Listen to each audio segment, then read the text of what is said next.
O livro Boa Nova é um livro que eu retorno a ele várias vezes. Eu diria que talvez é um dos meus prediletos, né, do campo da doutrina espírita, dos psicografados pelo Chico. E é um livro que eu sempre volto, né? Vou e volto, releio várias vezes. E ele me parece um pouco como uma sinfonia, né? Sabe essas sinfonias que a gente ouve? Sabe como que funciona? A sinfonia ela tem um tema ou alguns temas. O tema na música é o quê? É uma melodia muito marcante. E essa melodia aparece num primeiro momento, às vezes tocada por um instrumento só, e ao longo da sinfonia, outros instrumentos vão entrando e esse tema volta. Esse tema se repete, só que ele é cada vez mais desenvolvido. Ele é reapresentado pelo compositor com outros instrumentos, com algumas variações rítmicas, com algumas variações melódicas, mas quem ouve reconhece, fala: opa, esse aqui é aquele tema que foi tocado no começo. E relendo o livro Boa Nova recentemente, alguns temas me chamaram muito a atenção. Então o primeiro está no capítulo 3. Humberto de Campos conta que antes de Jesus começar a sua pregação pública, ele ainda não tinha se apresentado para ninguém, ninguém o conhecia. Jesus estava andando por Jerusalém, nas redondezas do templo. E ele estava lá sentado e um grupo de sacerdotes que vinha passando olhou aquele rapaz galileu, reconheceu que ele não era de Jerusalém, que ele vinha da Galiléia, que era uma outra região ali próxima, e se aproximou dele o sacerdote Hanã, que mais tarde seria o juiz da sua causa, o juiz do sinédrio que o condenaria. E Hanã, se aproximando de Jesus, perguntou para ele assim, em tom de provocação: Galileu, que fazes aqui na cidade? E Jesus respondeu serenamente: passo por Jerusalém, buscando a fundação do reino de Deus no coração das criaturas. Então, imaginem Hanã sendo um dos mais altos sacerdotes ali do templo, ver um rapaz desconhecido dizendo que ele veio para fundar o reino de Deus. O sacerdote olhou para ele com ironia e disse assim: reino de Deus? Mas uma obra divina nas tuas mãos? Né? E quem é você? Com quem que você conta? Quem são os seus seguidores que vão estar nessa tarefa? Né? Com que recursos você conta? E Jesus respondeu tranquilamente: meus seguidores vão aparecer de todas as partes. Hanan disse assim: claro, os tolos, os ignorantes estão por toda parte no mundo. Eu imagino que vai ser esse mesmo o material da sua edificação. Mas você já viu alguma estátua perfeita modelada em fragmentos de lama? Como quem diz, será que dá para fazer uma obra realmente divina, desse porte, usando esse tipo de recurso de matéria-prima? E aí Jesus responde com a mesma serenidade, mas com energia, com firmeza: sacerdote, não existe nenhum material mais puro que o sentimento, e nenhum cinzel, nenhuma ferramenta mais importante que a boa vontade. Aquela resposta pegou o sacerdote meio desprevenido. Ele não esperava por aquilo, mas então ele já retrucou, né, daquela forma assim, como quem apela, né? Mas por acaso você conhece Roma e Atenas? Jesus respondeu: conheço o amor e a verdade.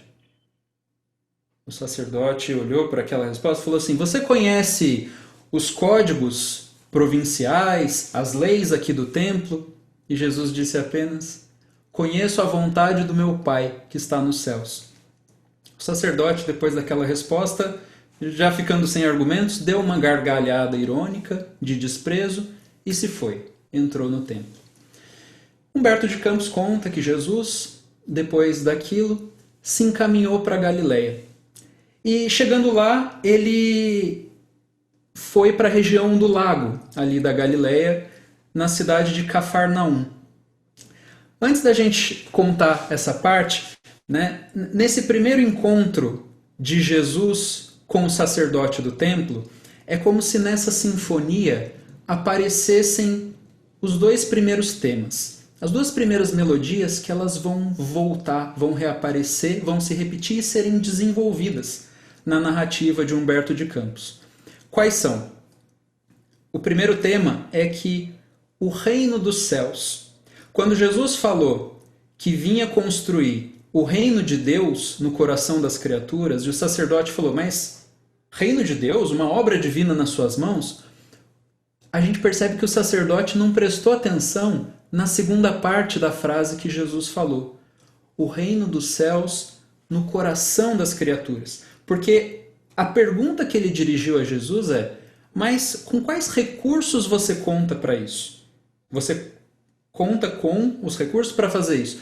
Por acaso tem algum príncipe ilustre que seja seu aliado? Você tem, soldados? Você tem seguidores? Você tem o quê?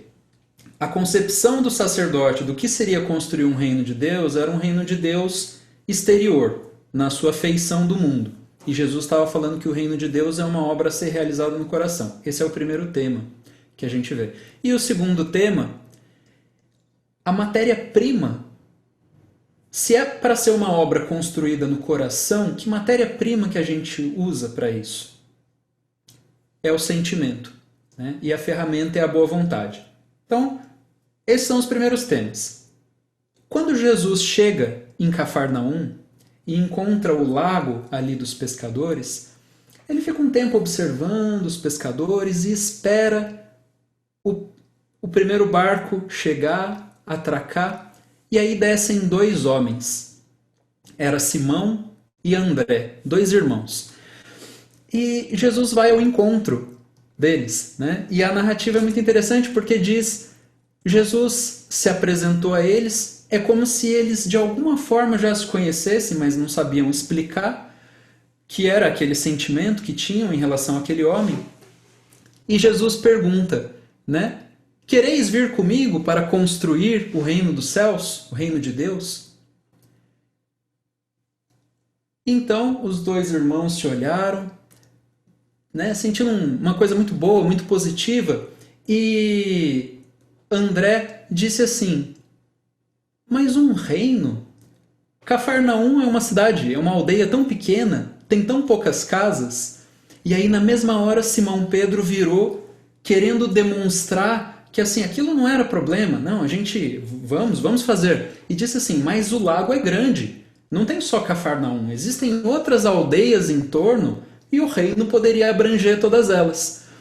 E Humberto de Campos faz o seguinte comentário, que Simão tinha dito aquilo meio que para demonstrar que a boa vontade deveria suprir todas as deficiências. Olha aí o primeiro tema, sendo reapresentado e reafirmado. Jesus não tinha dito para Hanã, o sacerdote, que o principal instrumento é a boa vontade? Quando ele chega e encontra os pescadores, é isso que os pescadores oferecem na obra, é isso que eles oferecem ao serviço. Né?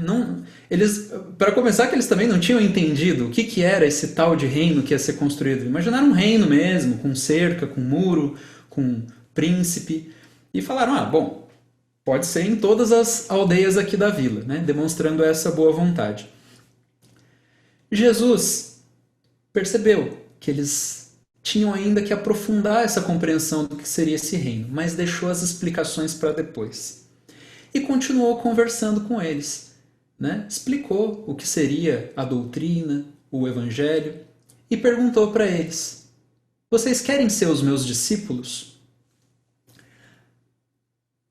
Agora, o que Humberto de Campos nos conta é o seguinte, eu quero trazer a frase exata que ele coloca para a gente prestar atenção nas palavras. Quando Jesus faz o convite, querem ser meus discípulos? Não sabiam, porém, como explicar aquela fonte de confiança e de amor que lhes brotava no âmago do espírito, e sem hesitarem, sem uma sombra de dúvida, responderam simultaneamente, Senhor, seguiremos teus passos. E aí a gente faz a seguinte pergunta, para a gente pensar no nosso dia a dia, aqui. O que é a fé? Será que fé é a gente acreditar sem questionar? Porque tentem se colocar no lugar daqueles pescadores. Não é um convite bastante inusitado, né? Você está lá no seu dia a dia, voltando da tua pesca ali, de todos os momentos, aparece um homem desconhecido, te convida para, né, ser discípulo dele. Desconfiar desse convite, né? O desconfiar no bom sentido, aquele desconfiar de, não, peraí, vamos ver quem que é essa pessoa, vamos conhecer. Não seria um ato de prudência, né? O que é a tal da fé raciocinada? Coloco essa questão, deixo ela no ar, vamos passar de novo pelas frases, porque vai ser importante. Diz Humberto de Campos que eles não sabiam como explicar aquela fonte de confiança e de amor que lhes brotava no âmago do espírito. Olha essa frase. Aquela fonte de confiança e de amor que brotava no âmago do espírito. E aí a gente tenta imaginar o que era aquela situação. Qual será que é a vibração que se sente? De que forma a gente seria impactado, seria impressionado se a gente estivesse frente a frente com Jesus? Na presença de Jesus. E vejam que assim, não é porque Jesus é um espírito da elevação que ele é, simplesmente. Né? Porque eu encontro um espírito tão elevado, isso provoca em mim uma vibração. Mas porque aquele estava sendo o primeiro encontro entre Jesus, Simão e André naquela existência. Mas com toda certeza, eles já tinham vínculos de muito tempo atrás. Os dois já eram trabalhadores do Cristo, apenas não se lembravam daquilo. Então, além da vibração, veja, porque assim, não se trata simplesmente de uma vibração que vem do fato da elevação espiritual de um indivíduo. Essa elevação espiritual de Jesus soma-se à vibração do relacionamento. Porque a gente sente a vibração quando a gente encontra uma alma querida, mesmo que ela não seja, né, um espírito de alta elevação, é alguém como nós, é um irmão, um pai, um filho, um marido, uma esposa. O encontro dessa alma gera essa vibração em nós. Então eles sentiram isso.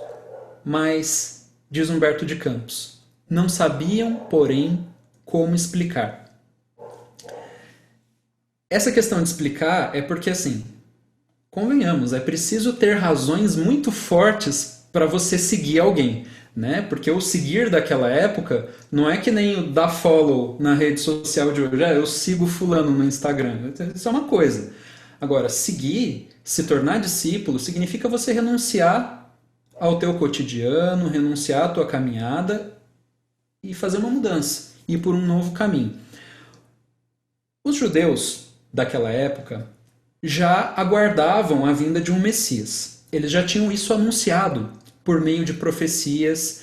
Então, se eles soubessem, esse indivíduo na minha frente, ele é o Messias. Muitos deles provavelmente seguiriam, né? Se eles tivessem essa confirmação, estariam dispostos.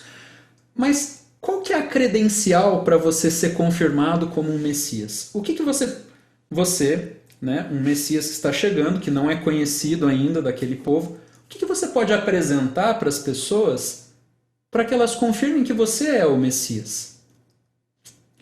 Seria uma aparição milagrosa, cheia de efeitos, né? Luzes, sons, uma corte de anjos te acompanhando? O que seria?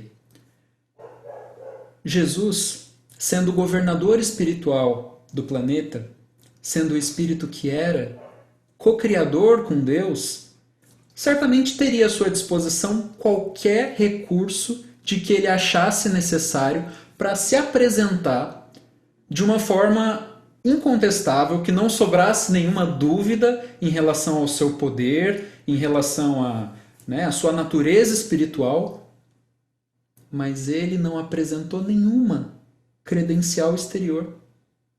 Nesse primeiro encontro, ele não deu nada, nenhum fenômeno que impressionasse aos sentidos.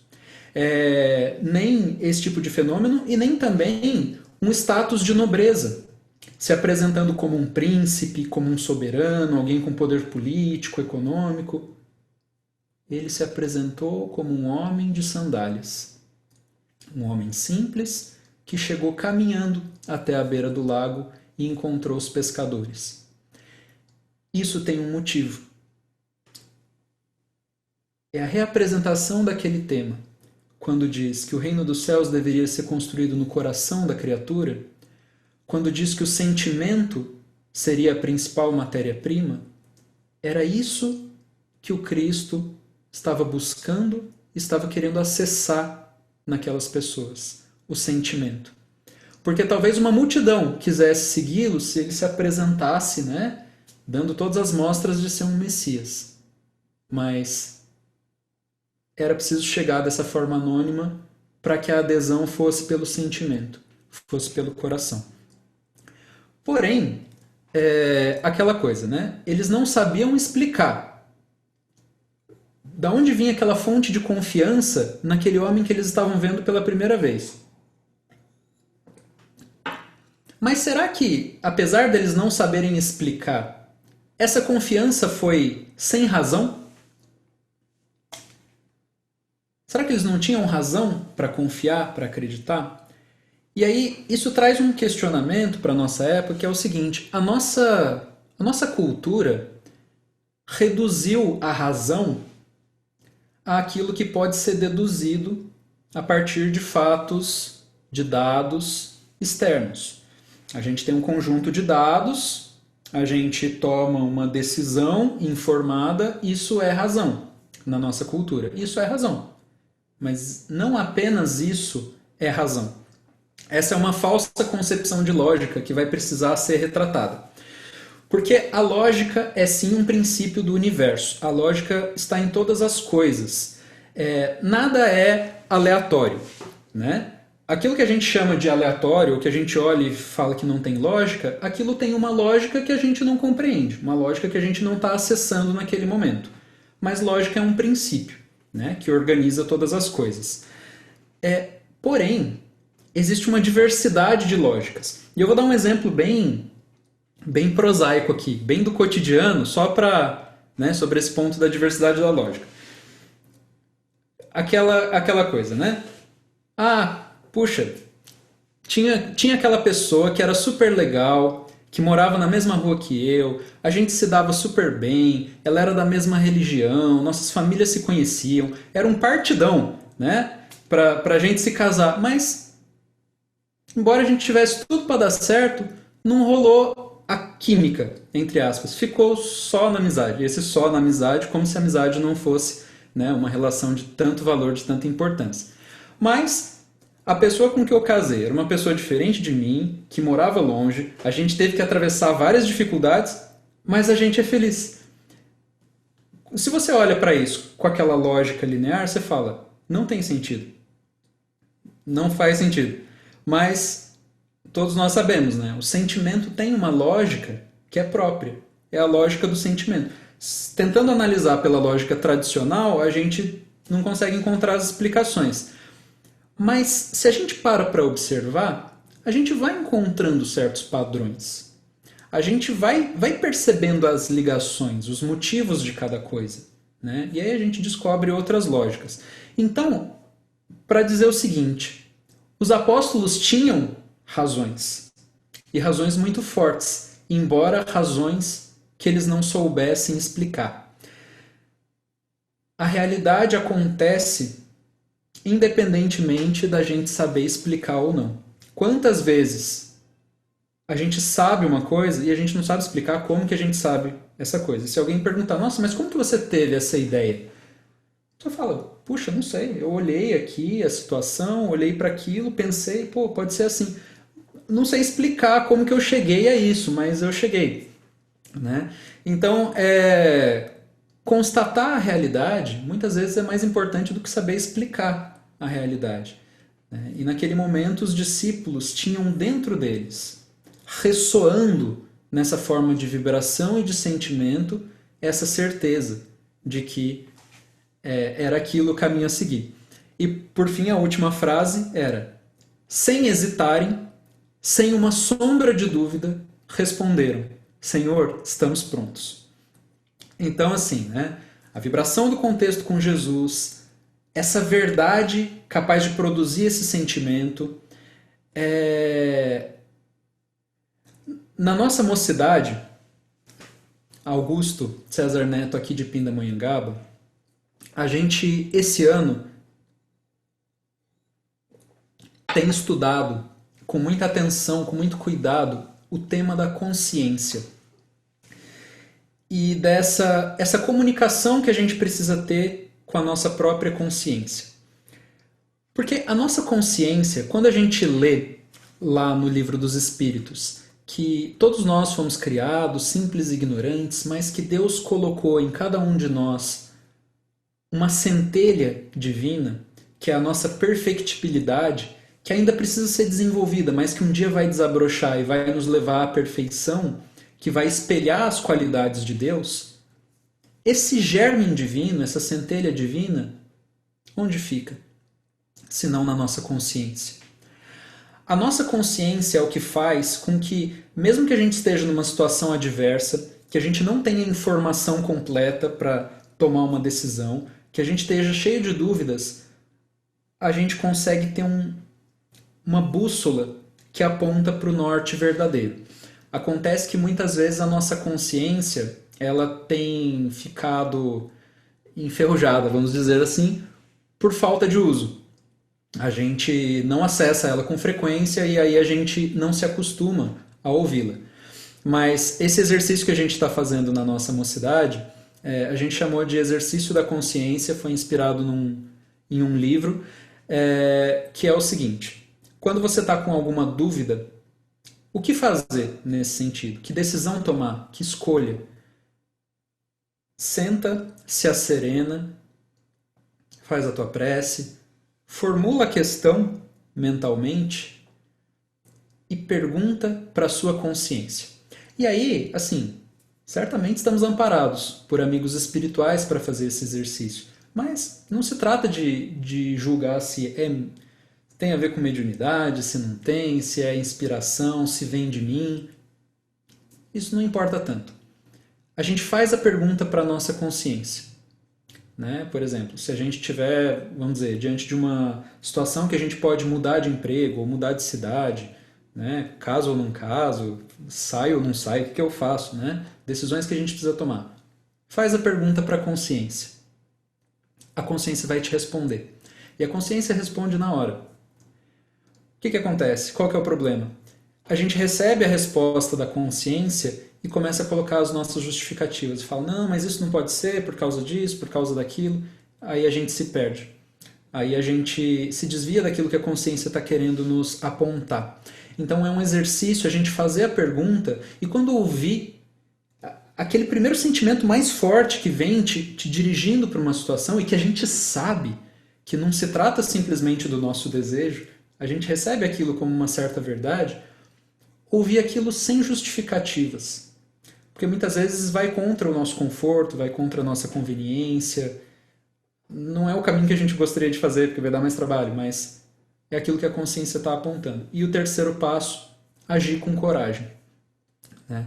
Então, a gente vê isso, né, na resposta dos dois discípulos. Sem hesitarem, sem uma sombra de dúvida, responderam, porque a consciência deles, naquele momento, dizia, apontava para aquilo. Então, pessoal, muitos outros temas existem nessa obra, que é a Boa Nova, que a gente lê uma frase, e a partir dessa frase, tanta coisa a gente pode continuar pensando, né, que daria para muitas e muitas conversas. Então, essas são as reflexões que eu gostaria de trazer e aproveitar o momento para ouvir de vocês também, as colocações, fazer desse momento aqui um diálogo. Só para concluir, então, a Bel me pediu que eu tocasse uma música.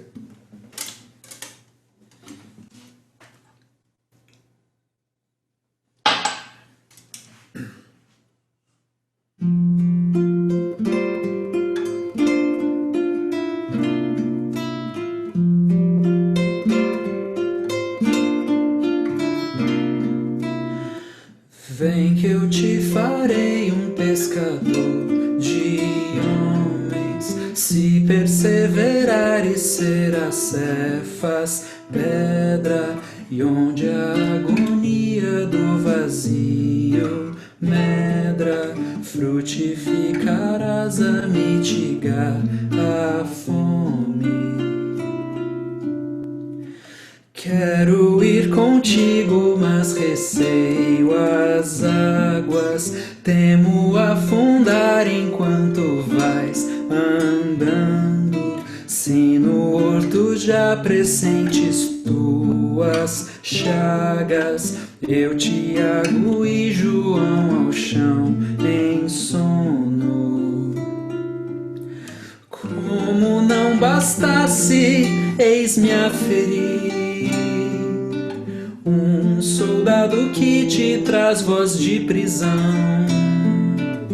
Sou pequena ovelha atemorizada, balindo negação.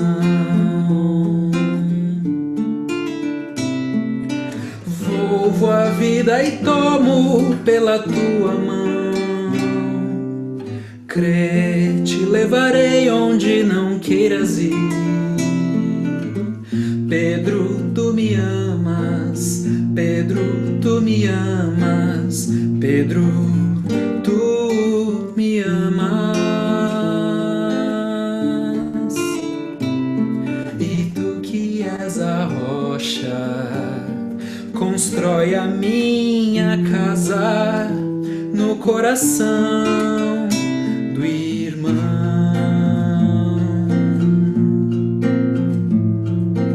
Ouve, Simão Pedro, morrerás em cruz. Não, eu não mereço essa distinção. Se depois do mestre martírios são troféus, e as mãos que ele tocou e os pés que ele lavou apontarão o céu.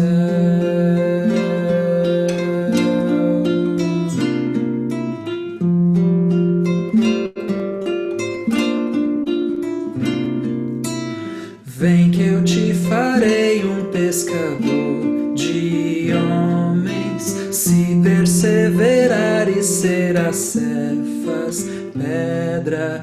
Vem que eu te farei um pescador de homens.